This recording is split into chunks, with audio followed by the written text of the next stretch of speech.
Hello students, इस video में आज हम बात करने वाले हैं बीएससी बॉटनी कोर्स के बारे में।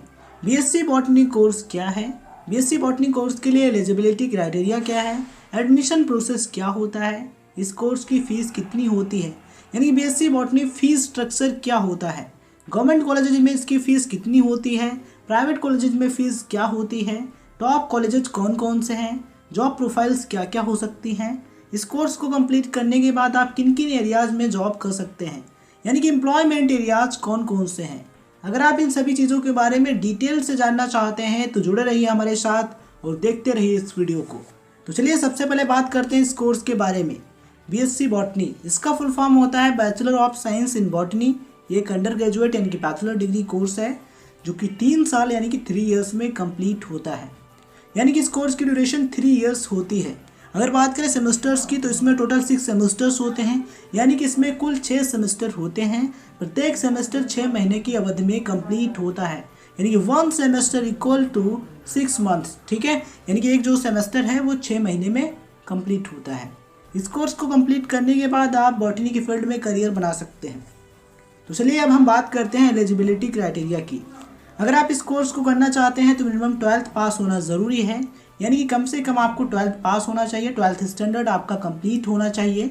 12th में आपके पास फिजिक्स केमिस्ट्री बायोलॉजी यानी कि पीसीबी या फिर पीसीएम यानी कि फिजिक्स केमिस्ट्री मैथमेटिक्स सब्जेक्ट होना चाहिए, यानी 12th स्टैंडर्ड में आपके पास पीसीबी या फिर पीसीएम दोनों में से कोई भी सब्जेक्ट है तो आप इस कोर्स के लिए एलिजिबल हैं।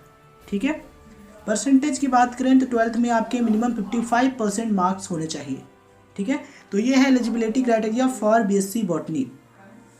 और एक ज़रूरी बात, अभी तक हमारे चैनल को सब्सक्राइब नहीं किया है तो अभी सब्सक्राइब कीजिए एंड ऑल नोटिफिकेशन पर क्लिक कीजिए, ऑल नोटिफिकेशन पर। ठीक है ना, जिससे आपको सभी वीडियोज़ की नोटिफिकेशन मिलती रहे और आप सभी वीडियोज़ देख पाए। बात करते हैं एडमिशन प्रोसेस की। देखिए, एडमिशन प्रोसेस जो है ये डिपेंड करता है आपके कॉलेज पर कि आप कौन से कॉलेज में एडमिशन लेना चाहते हैं। Because admission process college to college vary करता है। कुछ कॉलेजेज में इसके लिए एंट्रेंस एग्ज़ाम कंडक्ट कराए जाते हैं और कुछ कॉलेजेज में मेरिट के आधार पर एडमिशन मिल जाता है, यानी कि कुछ कॉलेजेज में डायरेक्ट एडमिशन मिल जाता है और कुछ में एंट्रेंस एग्ज़ाम के दौरान। तो आप जिस कॉलेज में एडमिशन लेना चाहते हैं तो सबसे पहले आप उसमें पता कर लीजिए कि इसमें डायरेक्ट एडमिशन मिलता है या फिर एंट्रेंस एग्ज़ाम के द्वारा।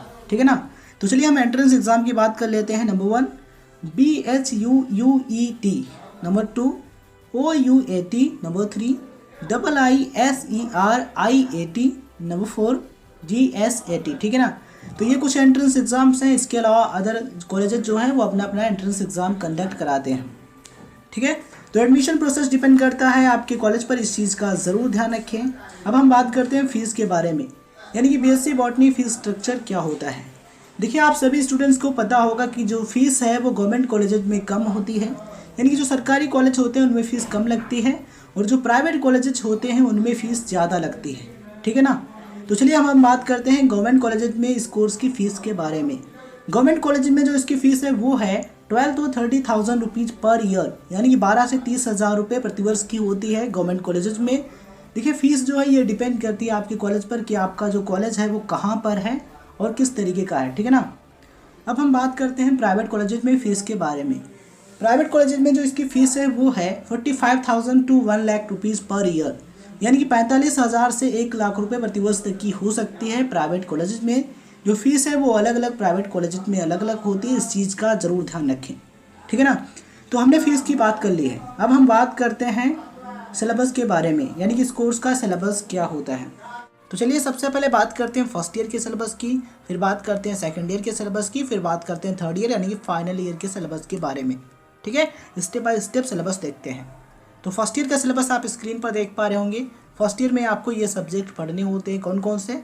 Introduction to biology, algae and microbiology, chemistry first, technical writing and communication in English और कंप्यूटेशनल स्किल्स। ठीक है, तो आप इन दोनों में से कोई भी एक सब्जेक्ट ले सकते हैं। Mycology and phytopathology, archegoniate chemistry second, biochemistry. ठीक है, तो ये होते हैं फर्स्ट ईयर के सब्जेक्ट। बात करते हैं सेकेंड ईयर के बारे में। तो सेकेंड ईयर में आपको ये सब्जेक्ट पढ़ने होते हैं जैसा कि आप स्क्रीन पर देख पा रहे होंगे। Plant resource utilisation, mathematics and statistics, cell biology, molecular biology first, plant development and anatomy, ecology and phytogeography, cell biology second, molecular biology second. ठीक है, तो ये होते हैं सेकेंड ईयर के सब्जेक्ट। अब हम बात करते हैं फाइनल ईयर यानी कि थर्ड ईयर के सिलेबस के बारे में। तो थर्ड ईयर के सब्जेक्ट आप स्क्रीन पर देख पा रहे होंगे। Plant systematics and evolution, plant physiology, environmental management और बायो इन्फॉर्मेटिक्स। ठीक है, इनमें से कोई भी एक सब्जेक्ट आप ले सकते हैं। Genetics and genomics first, plant metabolism, reproductive biology of angiosperms, plant biotechnology, genetics and genomics second. ठीक है, तो ये होते हैं थर्ड ईयर यानी कि फाइनल ईयर के सब्जेक्ट। हमने first year, second year and final year के सब्जेक्ट की बात कर ली है। ठीक है, बात करते हैं बीएससी बॉटनी कॉलेजेस की। Number 1 Hindu college new Delhi, Miranda house college new Delhi, Hansraj college new Delhi, Fergusson college Pune, Ramjas college new Delhi, saint Xavier's college Ahmedabad, Mount Carmel college Bangalore, Sacred Heart college Ernakulam, Christ university Bangalore, Jai Hind college Mumbai. ठीक है, तो ये हैं टॉप बीएससी बॉटनी कॉलेजेस। अगर आप interested हैं तो आप इनमें एडमिशन ले सकते हैं। ठीक है, अब हम बात करते हैं एम्प्लॉयमेंट एरियाज़ की, यानी कि इस कोर्स को कंप्लीट करने के बाद आप किन किन एरियाज़ में जॉब कर सकते हैं। इस कोर्स को कंप्लीट करने के बाद आप agricultural research services, botanical service centres, eco botany, environmental management units, farm management organisations, floriculture sector, इन सभी सेक्टर्स में आपको जॉब मिल सकता है आफ्टर कंप्लीटिंग बीएससी बॉटनी। ठीक है, अब हम बात करते हैं जॉब प्रोफाइल्स की, यानी कि इस कोर्स को कंप्लीट करने के बाद आपकी जॉब पोजीशंस क्या क्या हो सकती हैं। इस कोर्स को कंप्लीट करने के बाद आप एक plant pathologist, ecologist, nursery manager, plant explorer, conservationist, botanist, ecologist, farming consultant, forester इत्यादि बन सकते हैं। यानी कि ये जॉब प्रोफाइल्स हो सकते हैं आफ्टर कंप्लीटिंग बीएससी बॉटनी। ठीक है, इनमें से कौन सी जॉब प्रोफाइल होगी ये डिपेंड करता है आप पर कि आप कौन सी जॉब प्रोफाइल को पाना चाहते हैं। ठीक है, तो चलिए अब हम बात करते हैं जॉब प्रोफाइल एंड सैलरी की।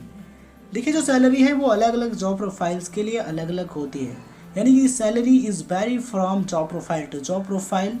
सैलरी जो है ये अलग अलग जॉब प्रोफाइल्स के लिए अलग अलग होती है, अलग अलग कंपनीज में अलग अलग होती है, एंड जो सैलरी है वो अलग अलग एरियाज में अलग अलग होती है।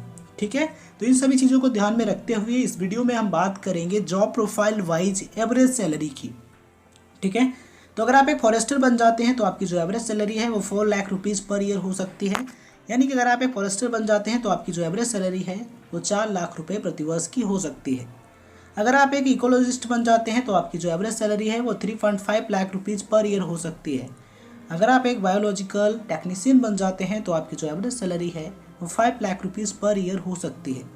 अगर आप एक बॉटनिस्ट बन जाते हैं तो आपकी average salary 6 lakh rupees per year हो सकती है। अगर आप एक हॉर्टिकल्चरिस्ट बन जाते हैं तो आपकी average salary 5.5 lakh rupees per year हो सकती है। ठीक है, तो ये है सैलरी स्ट्रक्चर। ये क्या है? ये है एवरेज सैलरी, जिस चीज़ का ज़रूर ध्यान रखें because salary is vary from job profile to job profile. ठीक है, अब हम बात करते हैं हायर स्टडी ऑप्शंस की, यानी कि अगर आप हायर स्टडी करना चाहते हैं तो आपके सामने क्या क्या ऑप्शंस हो सकते हैं। तो बीएससी बॉटनी के बाद आप एमएससी बॉटनी यानी कि master of science in botany कर सकते हैं, या फिर master of science in environmental management यानी कि एमएससी एनवायरमेंटल मैनेजमेंट कर सकते हैं। ये डिपेंड करता है आप पर कि आप कौन सा कोर्स करना चाहते हैं।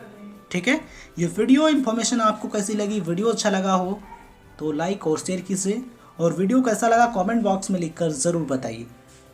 और अभी तक चैनल को सब्सक्राइब नहीं किया है तो अभी सब्सक्राइब कीजिए एंड ऑल नोटिफिकेशन पर क्लिक कीजिए, जिससे आप तक सभी वीडियोज़ की नोटिफिकेशन पहुंचती रहे और आप सभी वीडियोज़ देख पाएँ। इस वीडियो को देखने के लिए आपका बहुत बहुत धन्यवाद।